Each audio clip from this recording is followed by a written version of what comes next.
Método puntal tensor en vigas de concreto reforzado. Introducción al problema de diseño en zonas discontinuas. Las regiones próximas a apoyos, cargas concentradas o cambios geométricos conocidas como regiones D presentan distribuciones de deformación no lineales donde falla la suposición de Bernoulli. En estas zonas las trayectorias de esfuerzos son complejas o turbulentas, por lo que el método clásico de diseño por flexión y cortante de secciones no es confiable. Para estas situaciones, el método puntal tensor ofrece una alternativa robusta. En lugar de asumir secciones planas, se idealiza el flujo de fuerzas internas como una celosía interna de elementos en compresión y tracción. Así se asegura que el modelo captura el equilibrio global de fuerzas donde la teoría convencional de viga queda limitada. El método puntal tensor fue desarrollado históricamente desde finales del siglo XIX y formalizado en el código ACFSISM en 2002 en su apéndice A, integrándose luego al cuerpo principal en 2014. Su fundamento es el teorema límite inferior. Se busca un estado de esfuerzos admisible que resuelva el equilibrio estático. Se reemplazan las trayectorias de compresión y tracción del concreto por barras ideales. De este modo, se construye un modelo tipo Sercha en el interior de la región. D. Los campos compresivos reales se concentran en puntales de concreto y los traccionales en tensores de acero, unidos en nudos. Este modelo bidimensional permite proyectar cargas desde el punto de aplicación hasta los apoyos, siguiendo rutas de fuerza consistentes. En la práctica, la geometría de puntales y tensores suele deducirse observando ensayos o usando análisis elásticos o de elementos finitos, de forma que los tensores coincidan con líneas de fisuración esperadas. Bajo las cargas de diseño, se verifica que cada elemento del modelo sea equivalente a un campo de esfuerzos en la viga real, asegurando así un comportamiento seguro.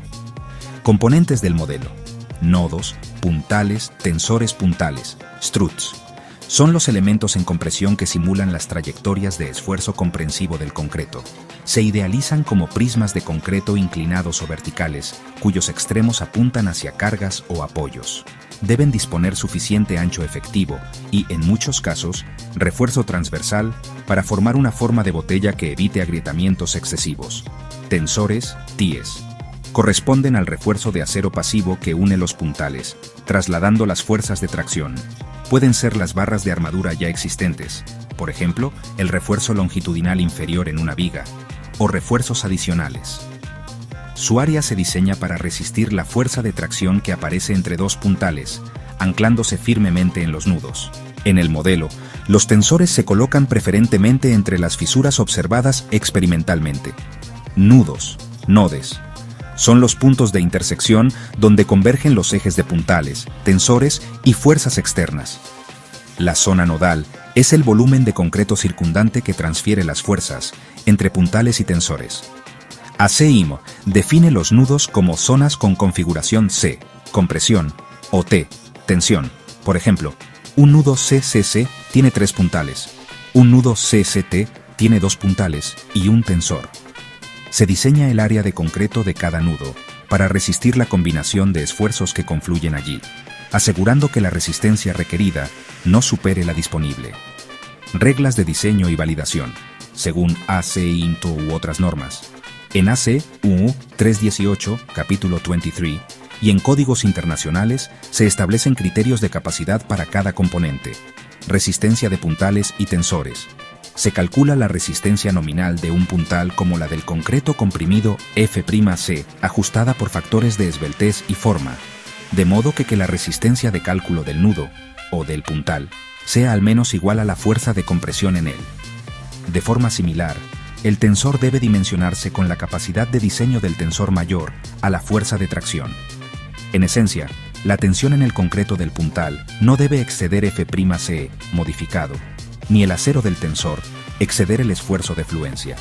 Bajo estas condiciones de límite inferior, cualquier falla por agrietamiento o aplastamiento ocurriría primero en el modelo idealizado antes que en la estructura real. Resistencia de la zona nodal.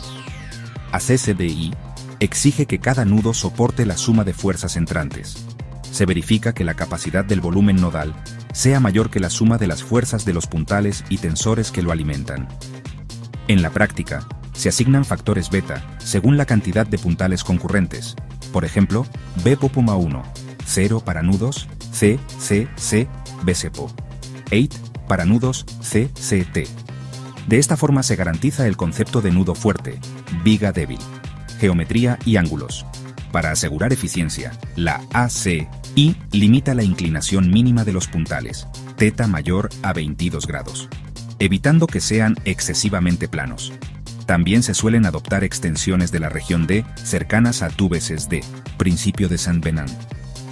El refuerzo debe ser desarrollado completamente dentro de la zona nodal o extendido según normas, y es común exigir distribución de armaduras transversales para confinar los nudos. En conjunto, las reglas del código garantizan que el modelo teórico sea coherente con la capacidad del material y permita diseñar refuerzos equivalentes a los esfuerzos reales.